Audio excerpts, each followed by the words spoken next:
ఆధ్యాత్మికవేత్త శ్రీ నారాయణ గురు మహాత్మా గాంధీల మధ్య జరిగిన చారిత్రాత్మక సంభాషణల శతాబ్ది ఉత్సవాలను ప్రధానమంత్రి నరేంద్ర మోదీ ఈరోజు న్యూఢిల్లీలో ప్రారంభించారు.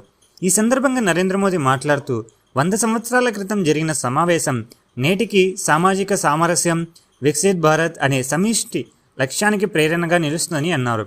ఈ సందర్భంగా నారాయణ గురు మహాత్మా గాంధీల ముందు తాను శిరస్సు వంచి నివాళులు అర్పిస్తున్నానని అన్నారు. శ్రీ నారాయణ గురు మహాత్మా గాంధీల మధ్య వర్కర్లని శివగిరిలోని 1925 మార్చి 12న చారిత్రాత్మక సమావేశం జరిగింది. వైకోం సత్యాగ్రహం, అహింస, అంటరితనం నిర్మూలన, అణగారిన వర్గాల అభ్యున్నతిపై వారు చర్చల్లో దృష్టి సారించారు. కుల వ్యవస్థ, అంటరానితనం కారణంగా సమాజంలో నెలకొన్న అసమానతల గురించి ఇరువురు నాయకులు సుదీర్ఘంగా సంభాషించారు. అట్టడుగు కులాల అభ్యున్నతికి విద్య, ఆర్థిక వనరులు అవసరమయ్యాయని నారాయణ గురు చెప్పారు. ఈ ఇరువురు నాయకులు ప్రోత్సహించిన సామాజిక న్యాయం, ఐక్యత, ఆధ్యాత్మిక సామరస్యం, ఉమ్మడి దృక్పథానికి ఈ శతాబ్ది ఉత్సవాలు నివాళులర్పిస్తున్నాయన్నారు.